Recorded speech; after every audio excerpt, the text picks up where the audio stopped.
Olá, bem-vindos ao Questão de Ordem. O meu entrevistado é historiador, pedagogo, especialista em ciências sociais, na realidade mestre em ciências sociais e doutor pela USP em História Econômica. É isso, deputado? E também deputado estadual, Zé Raimundo. Bem-vindo, deputado.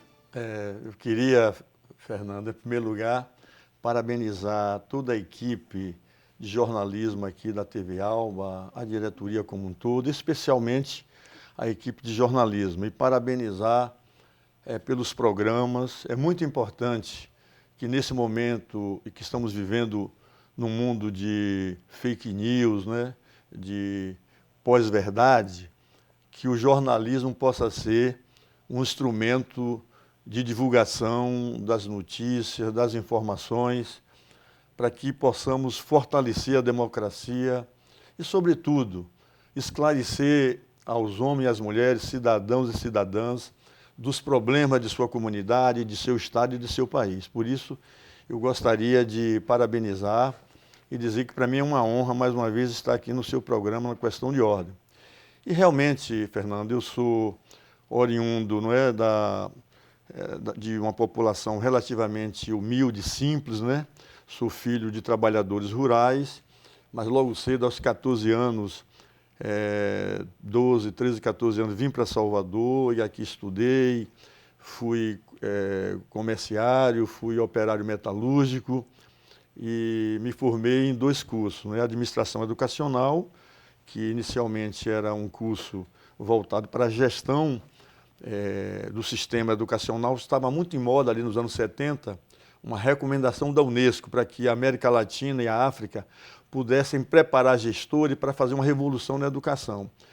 E eu passei no vestibular para a administração educacional, que tem essa característica também pedagogo, né? Gestão e o ensino para preparar professores. Depois também fiz graduação em História, mestrado em Ciências Sociais, especialização também em algumas áreas, nessa parte também de documentação histórica, mestrado em Ciências Sociais e doutorado em História Econômica. Mas o que me caracteriza mesmo, Fernando, é a luta, é a batalha. Desde 16 anos de idade eu me engajei nos grupos de jovens da igreja, depois no movimento estudantil, militei em organizações ilegais no período da ditadura e construí com os amigos, não é? Muitas alternativas coletivas, no sindicato de professores, depois na CUT, no PT, e Deus me deu essa oportunidade, né, de além de ser professor e militante, me tornei vice-prefeito, prefeito e depois deputado estadual. Para mim é uma honra estar aqui na Assembleia Legislativa da Bahia, no meu partido, o Partido dos Trabalhadores. Deputado, o senhor tem uma vida acadêmica muito forte, né? O senhor foi aí galgando, né? Como eu iniciei te apresentando. E também estava na militância religiosa. E, em seguida, foi para a militância política. Como é que o senhor dividia esse seu tempo, deputado? Já que o senhor ingressou na militância religiosa em 1960, se eu não me engano, se essa data é precisa, logo, então o senhor pegou o período de ditadura militar. Como era a vida do senhor neste período? Uma ditadura militar que durou 21 anos aqui no Brasil. Veja, Fernanda, né? Os anos 60, ele foi marcado por essa sensação de que o Brasil precisaria fazer mudanças estruturais. Eu ainda garoto, ainda criança, vi essa movimentação na minha comunidade, não só nos processos eleitorais, mas também nos grupos e nas comunidades que tinham, né, sobretudo, a orientação da Igreja Católica. E foi aí que os meus primeiros contatos, observando ali lideranças estudantis de Salvador, iam para as comunidades, orientavam os jovens de famílias mais humildes, não é? Estimulando a participação em grupos de estudos, dando cursos para que a gente pudesse fazer a admissão. Naquele tempo, Fernanda, você terminava o 5º ano primário, você tinha que fazer a admissão para entrar no ginásio. Não havia vagas, eram muitas, digamos assim, as limitações. Os obstáculos eram terríveis para as pessoas que vinham das classes populares, não é? E foi aí que eu fui me identificando e comecei a participar do grupo de jovens. Mas o senhor chegou a morar em casa de estudante? Porque na época quem vinha muito do interior morava em casa de estudante. Casa de estudantes, mas aqui eu tinha já irmãos, primos, não é? tinha. E você sabe que as comunidades rurais, ela tem esse aconchego de abrigar, De abrigar né, a família. os tios, né, os sobrinhos, os primos, né?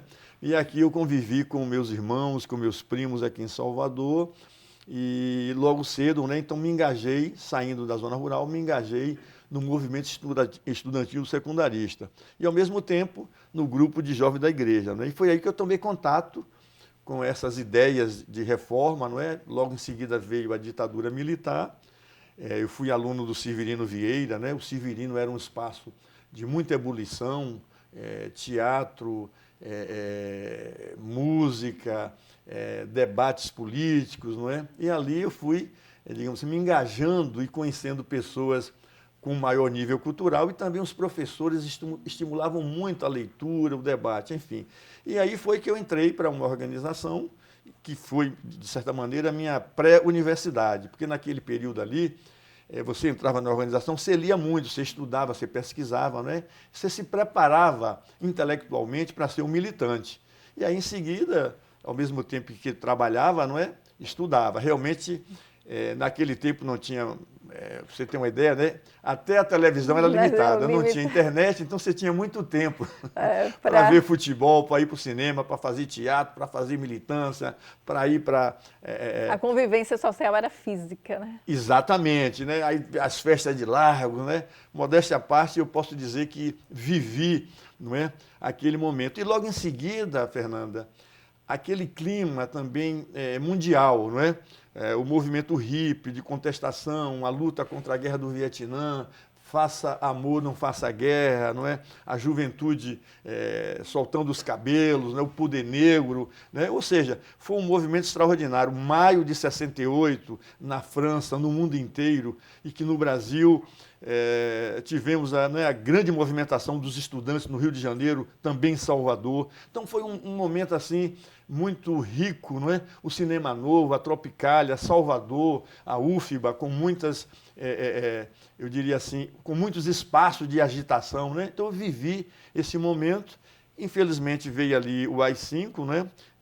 Final de 68, 69 a ditadura endureceu, a repressão muito forte, e a partir dali a gente, na clandestinidade, ficamos construindo esse debate, mas com muito cuidado, porque se você entregasse um panfleto na rua e fosse pego, você poderia ser preso, torturado e morto. Né?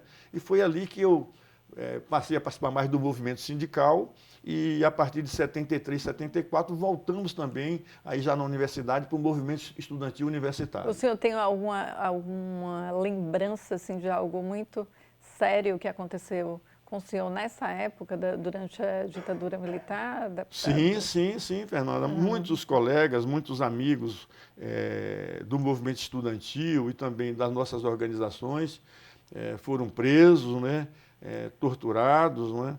E eu tive um período que não podia vir para Salvador, trabalhava no CIA, e do CIA eu ia para o interior. Né? Não vinha para Salvador porque corria o risco também de ser preso. Como eu participava do movimento estudantil em células, não é? Naquele período você não saía dizendo quem era você, era codinome, não é? E as células, você nem se comunicava fora da célula. Então, se caía um, né, ele não sabia onde você morava, não sabia o seu nome, não é? E aí, quando caiu um colega nosso, né, aí a gente recebeu um aviso, tinha um ponto, olha, não vá para Salvador. Durante 3 meses eu fiquei sem vir a Salvador até passar aquele momento, né? E aí recomeçamos a partir de 75, aí já o movimento estudantil já público, as primeiras manifestações operárias, enfim. E nesse período eu era metalúrgico, participava da oposição sindical, não é? E logo depois de formado me engajei no movimento de professores, fundando associações de professores, depois professor universitário, fundando também a CUT, o PT, a DUSB, né, que era a nossa associação lá na Universidade do Sudoeste da Bahia. Deputado, o senhor falou logo no início da entrevista o senhor falou da importância em combater a fake news, que a gente sabe que é algo muito importante, e o senhor parabenizou o trabalho de todos os jornalistas por ter o cuidado com essa informação, sempre ouvir os dois lados, que é esse o nosso trabalho. E aí eu faço um comparativo. O senhor viveu na época da ditadura militar, que era uma opressão absurda à imprensa naquela época, que a imprensa não podia publicar o que era real, era ali fiscalizada. Hoje nós temos, obviamente, tudo muito livre e temos isso da fake news, esse problema grave que é em relação à fake news. O senhor é a favor da regulamentação, deputado? Sem dúvida alguma, Fernanda. Veja, no período da ditadura, você tinha um censor dentro das redações dos jornais. Entendi. E lembro-me que os primeiros jornais alternativos, o Pasquim, por exemplo, que era um jornal, digamos assim, de notícias, de entrevista, mas tinha ali uma pitada muito forte de política. Mesmo o Pasquim era censurado. Os jornais da grande imprensa, saiu recentemente uma reportagem sobre a Folha de São Paulo.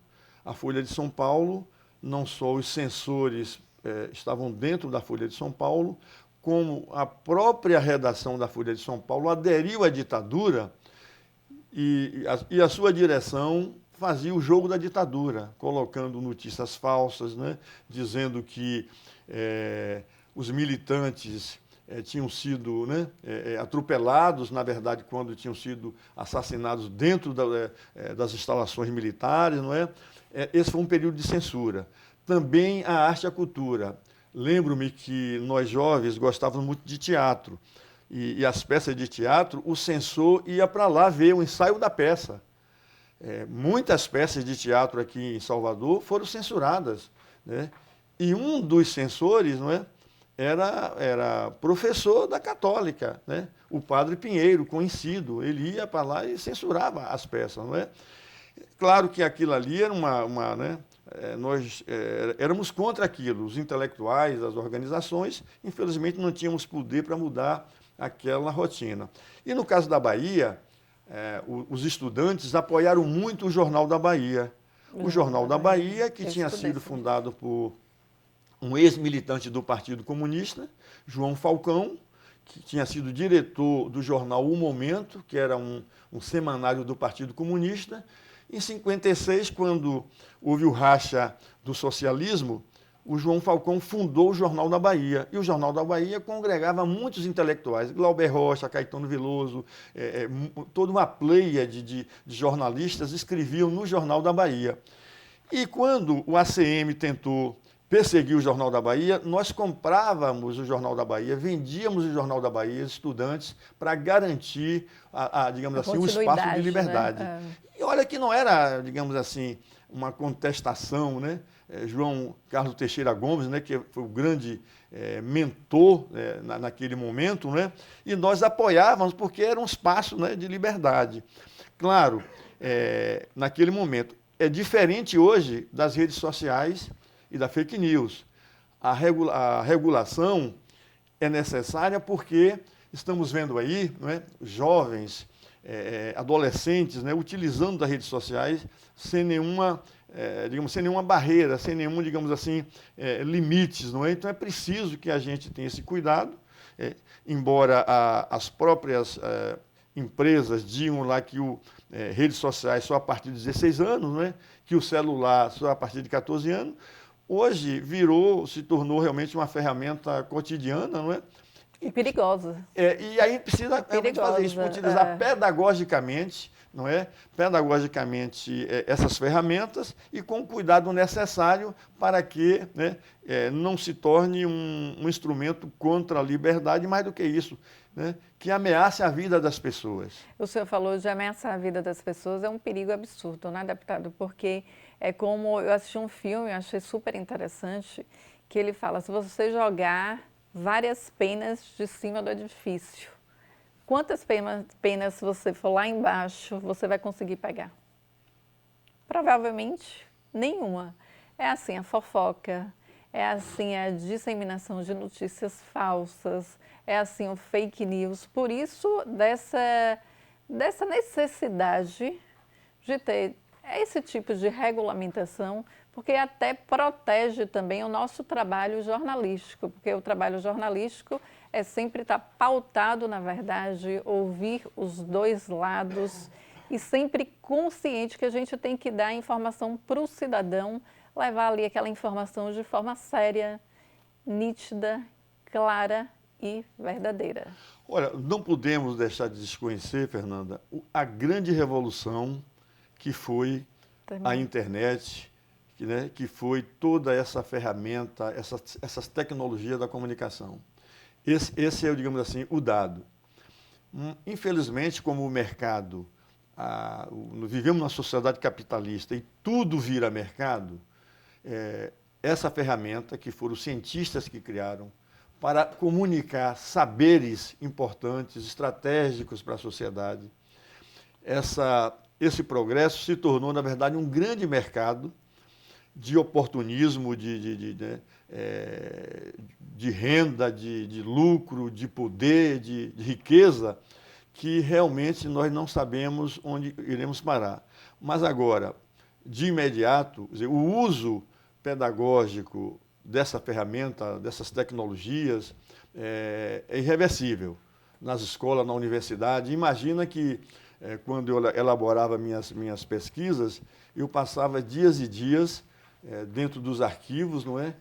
Pegando documento por documento, fazendo ali a síntese. E hoje você entra na internet, você tem praticamente todo um arquivo de qualquer parte do mundo à sua disposição.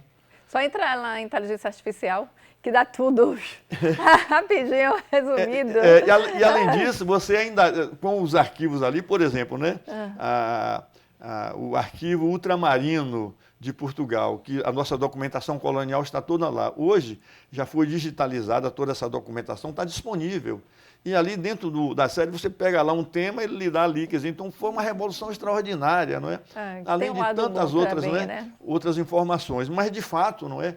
É isso que você colocou. Precisamos realmente uma vigilância pedagógica, ética, para que isso não se torne, de fato, não é, um mal irreversível para a sociedade. Deputado, a gente vai para um breve intervalo e voltamos já já falando a respeito da política estadual das eleições de 2026.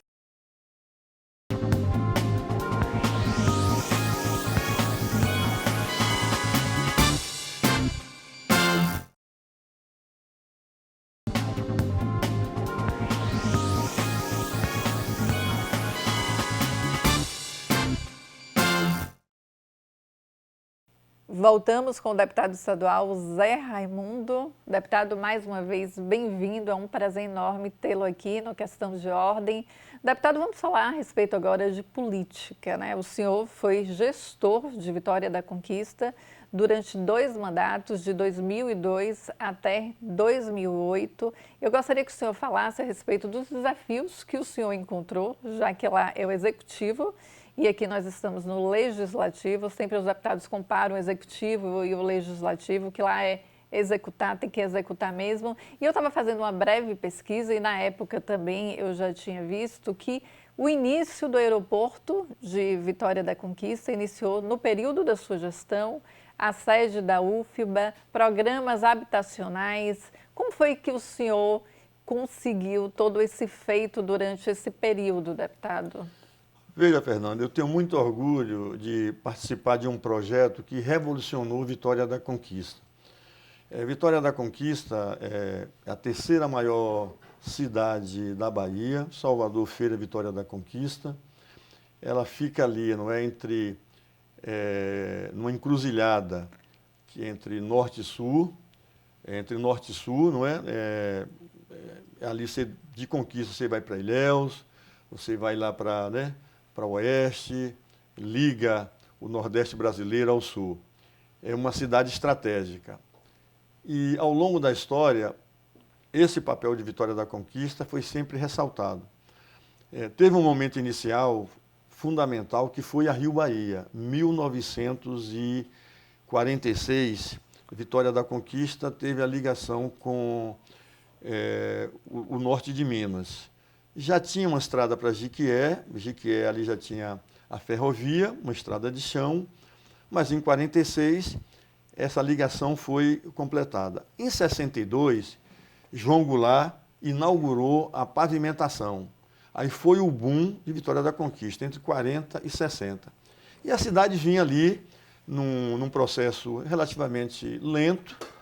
Nos anos 70, nós temos a cafeicultura, e nos anos 80, uma grande revolução começa a acontecer na cidade, com as universidades, inicialmente a Universidade Estadual, depois particulares, não é?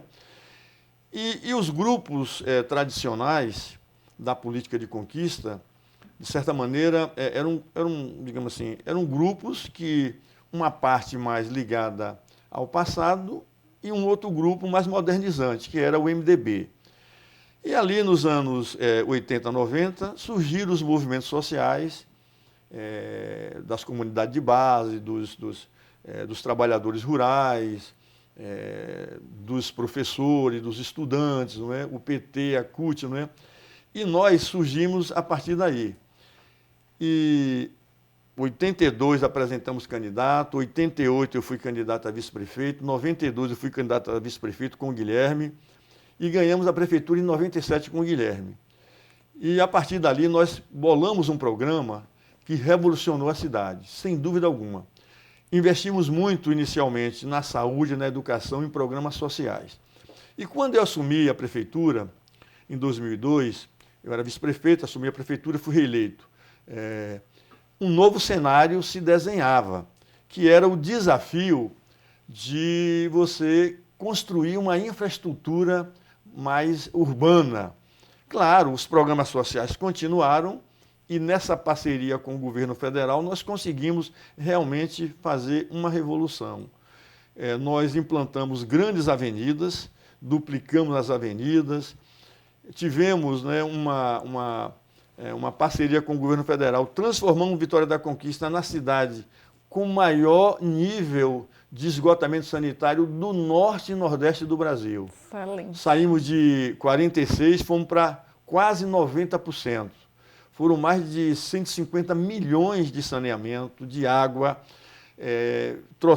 Levamos o campus da UFBA para a Vitória da Conquista, transformamos a Escola Técnica Federal em Instituto Superior, com cursos universitários. E a partir daí também iniciamos o processo do aeroporto. Começou comigo, inicialmente com Wagner, né, ainda no governo Wagner, e depois continuou com o ex-prefeito Guilherme Menezes, e teve alguns problemas, não é? Mas fomos, de fato, não é? Foi o nosso grupo que viabilizou o aeroporto de Vitória da Conquista. Hoje, Fernanda, são 4 voos diários para São Paulo. São Paulo, 4 voos diários para São Paulo de Vitória da Conquista, não é? Além também de 2 voos diários para Belo Horizonte. Então é uma cidade realmente com muito dinamismo. Hoje, Conquista tem 4 cursos de medicina. 4 cursos de medicina. Quando ali nos anos 70, você olhava a rede estadual, só havia 10 professores licenciados. 10 professores licenciados. Imagina. Hoje a rede de Vitória da Conquista e da região são professores com graduação, com mestrado, com doutorado. Então a região passou por uma verdadeira revolução. Claro, não foi o PT sozinho, não foi Guilherme, não foi Zé Raimundo, não foi Valdenor, não foi Fabrício, não foram os nossos vereadores. O homem da Caatinga, o catingueiro, ele tem um jeito muito próprio da vida coletiva.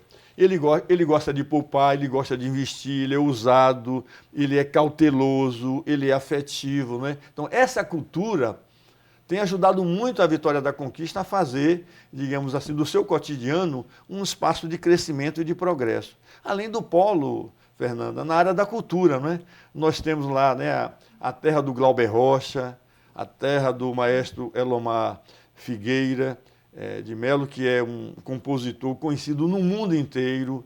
Hoje, a nossa Universidade Estadual do Sudoeste da Bahia ela é um centro também de produção de audiovisual, com cineastas, não é? Além das outras universidades. Então, o comércio é muito intenso, comércio atacadista, não é? Serviços. Por isso eu digo que, de fato... É um polo, né? É um polo e os indicadores estão aí, né? Talvez seja a melhor cidade para se viver e morar do norte e nordeste do Brasil. E é um frio delicioso. Além do clima, não é? O festival de inverno, festival de cinema, cultura, enfim, não é? Mas foi uma construção, a construção do povo de Vitória da Conquista. Eu brinco que tem 2 cidades que eu moraria fora de Salvador. Irecê, que é a minha terra, e Vitória da Conquista, que eu adoro. Obrigado, Fernanda. Obrigado. Claro que há outras cidades que merecem o nosso respeito, o nosso carinho, né? As cidades históricas da Bahia, a Chapada Diamantina, Porto Seguro, Ilhéus, a cidade de Jorge Amado, né? O Extremo Sul. A Bahia tem muitos atrativos, Fernanda, né? E é preciso que a gente conheça. Paulo Afonso, os cânions, o Lago do Sobradinho, né?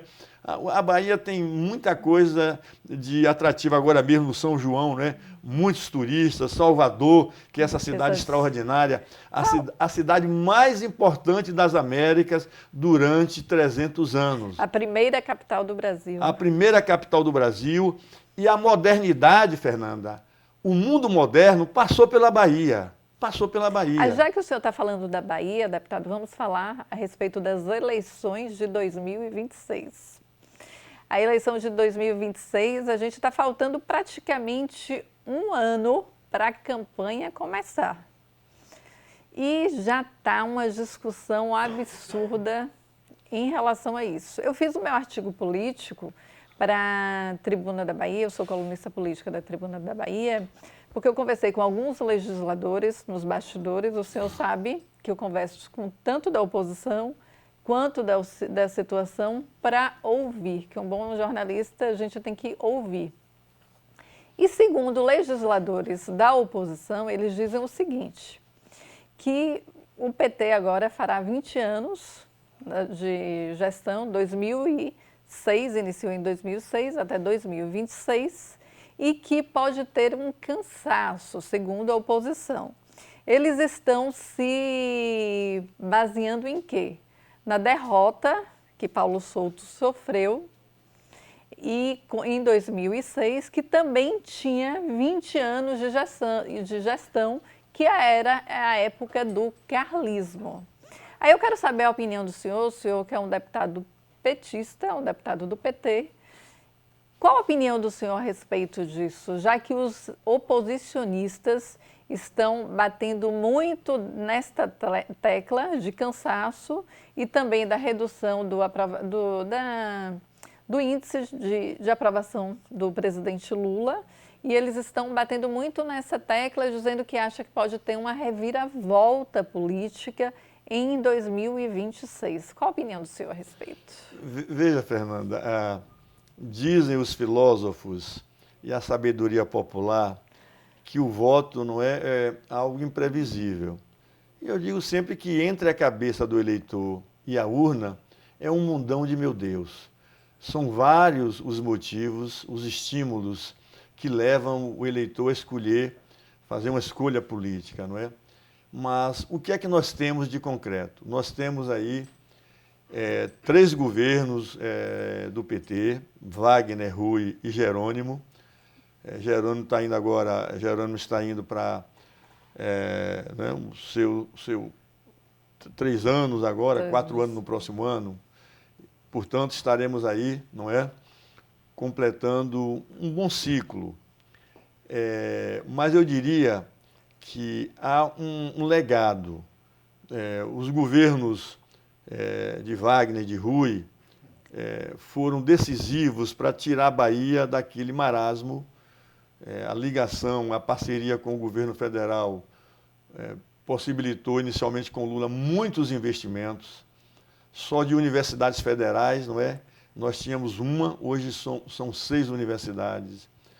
Os IFBAs são 39 unidades do Instituto Federal de Educação e do IFBA baiano.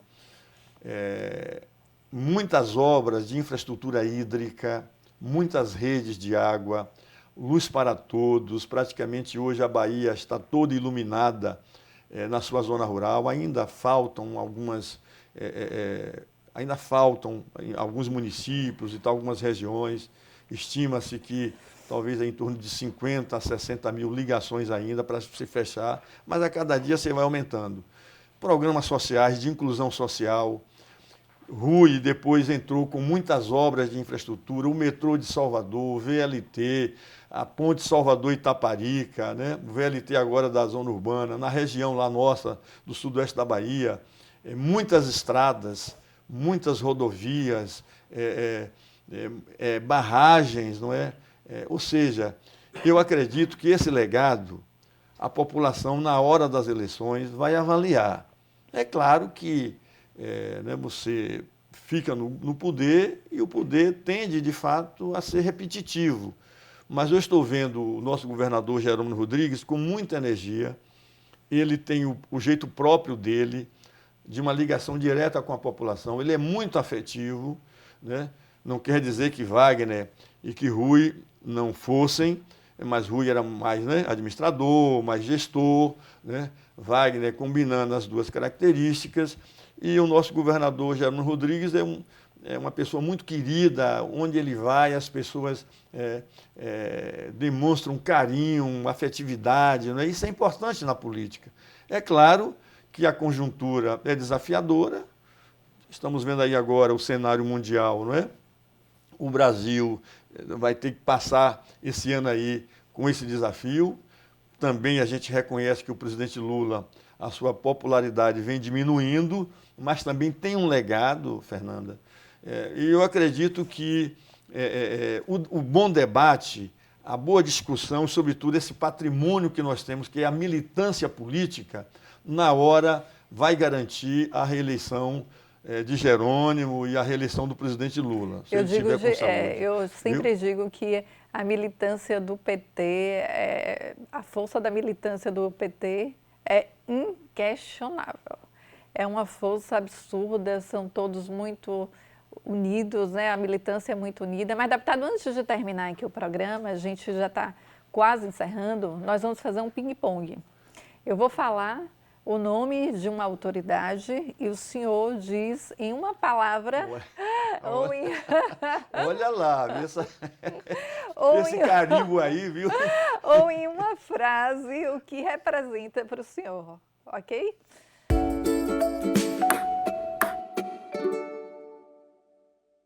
Deputado presidente Lula. Admiração e companheirismo. Ex-presidente Bolsonaro. O mais distante possível do Brasil e da minha região. O ex-governador e ex-senador ACM. Merece o papel que tem na história da Bahia. O governador, na época, agora ex-governador e ministro Rui Costa. Minha admiração, meu carinho e minha solidariedade. É um grande batalhador, um grande dirigente, com muito futuro pela frente ainda, viu? O ex-prefeito de Salvador, ACM Neto. Temos que respeitar, independente da discussão política, temos que respeitar. Ele teve seu papel na gestão de Salvador, respeitamos ele como adversário e que deu sua contribuição para a política da Bahia e naturalmente está aí na batalha para as disputas eleitorais futuras. O governador Jerônimo? Meu amigo, carinho, afetividade, admiração, solidariedade, companheirismo também. O prefeito Bruno Reis? Respeito, foi nosso colega aqui na Alba, né? Uma pessoa muito respeitosa, muito educada. O ex-governador Jacques Wagner? Também, o nosso galego é a principal liderança que eu considero do Partido dos Trabalhadores, um carinho muito especial, amigo, né, companheiro, sempre solidário com todos nós, militantes, principalmente os militantes que ajudaram a fundar o PT junto com ele, como é meu caso, de Valdenor, de Guilherme, né? É um grande amigo, um grande companheiro. A ex-primeira-dama Michele Bolsonaro?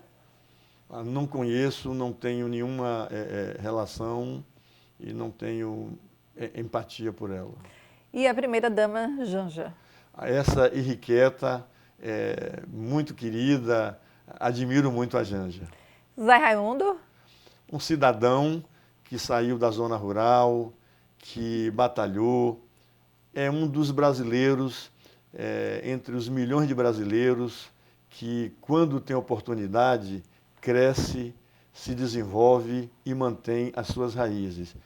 Humildade, antes de tudo, certeza, coerência na política e compromisso com o futuro desse país.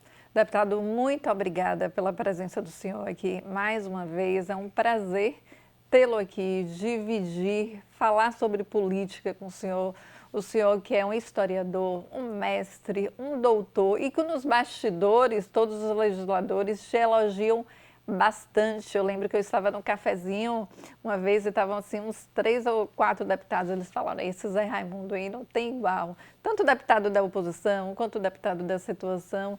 Então, para mim é um enorme prazer participar, tê-lo aqui, né, participando com a gente mais uma vez. Obrigada, deputado. Eu agradeço as palavras generosas que você transmitiu em nome dos colegas, agradeço aos colegas, Fernanda, mas a vida é muito breve, né? A vida, ela precisa ser levada com leveza. O exemplo maior é o Papa Francisco. Eu brincava, quando fazia minhas palestras, chamava ele de Chicão, o Papa Chicão, né? E o Pepe Mujica, como o Lula. Aqueles que crescem na vida, que assumem um poder de mando, têm que a cada dia, a cada hora, a cada degrau se tornar mais humilde. Dizia um velho professor meu que as pessoas que têm o pescoço muito alto é porque têm a cabeça vazia. A responsabilidade nos leva a curvar, a ser humilde, mas com perseverança, com compromisso e com, sobretudo, com determinação. Eu agradeço as palavras e parabenizo mais uma vez a equipe de jornalistas, homens e mulheres, funcionários, técnicos da TV Alba, e que esta emissora e que esta rede continue se espraiando por toda a Bahia para valorizar a democracia e a representação do povo, que somos nós deputados. Obrigada, deputado. A gente fica por aqui. Até o próximo programa.